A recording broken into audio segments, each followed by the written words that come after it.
Hi అండి, అందరికీ ఎలా ఉన్నారు? బాగున్నారా? నేనైతే ఈరోజు గోంగూర పచ్చడిని రెడీ చేశాను. ఇది వేడివేడి అన్నంలో కలుపుకొని తింటే చాలా బాగుంటుంది. మీరు కూడా ఇంట్లో ట్రై చేయండి. ఈ గోంగూర పచ్చడికి చాలా కొంచెం ఇంగ్రీడియంట్స్ కావాలండి. అవేంటో తెలుసా? వెల్లుల్లి, ఎండుమిర్చి, ఆవాలు, జీలకర్ర, పోపు దినుసులు అన్నీ కావాలి. అలాగే ఇంగువ, మిర్చి పౌడర్, తగినంత సాల్ట్. దీనికోసం ముందుగా గోంగూర ఆకుల్ని ఆయిల్ వేసి బాగా ఫ్రై చేసుకుని దగ్గర పడనివ్వాలి.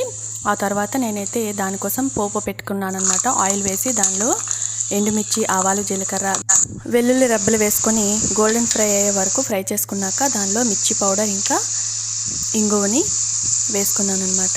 చూసారు కదా, ఇలా కలుపుకోవాలి. ఇలా ఫ్రై అయిన తాలింపుని పక్కన పెట్టేసుకోవాలి. దగ్గర పడిన గోంగూర మిశ్రమంని మిక్సీ అయినా పట్టుకోవచ్చు, లేదు అంటే డైరెక్ట్గా కూడా తాలింపు దానిలో వేసేసుకొని పైన కింద కలుపుకోవాలి. తగినంతగా సాల్ట్ వేసుకోవాలండి. సాల్ట్ని ఒకసారి చెక్ చేసుకోవాలన్నమాట. తగినంతగా సాల్ట్ వేసుకొని ఒక స్టీల్ జార్లో కానీ, ప్లాస్టిక్లో కానీ, లేదంటే గాజు సీసాలో కానీ ఈ పికిల్ని స్టోర్ చేసుకోవచ్చు. 2 months వరకు నిల్వ ఉంటుంది. చాలా బాగుంటుందన్నమాట. మీకు నచ్చితే కొంచెం ఎక్కువ ఆయిల్ కూడా వేసుకోవచ్చు.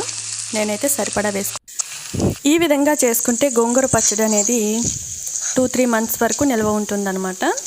మీరు ఎక్కువ క్వాంటిటీలో చేసుకోవాలన్నా ఇదే ప్రాసెస్ ఫాలో అవ్వచ్చు. కాకపోతే తడి తగలకుండా ఉంచుకుంటే ఎన్ని సంవత్సరాలైనా నిల్వ ఉంటుంది. నా వంటలు కనుక మీకు నచ్చినట్లయితే లైక్ చేయండి. నా ఛానల్ని సబ్స్క్రైబ్ చేసుకోండి. మరెన్నో సరికొత్త వంటలతో మీ ముందుకు వస్తాను. Thanks for watching.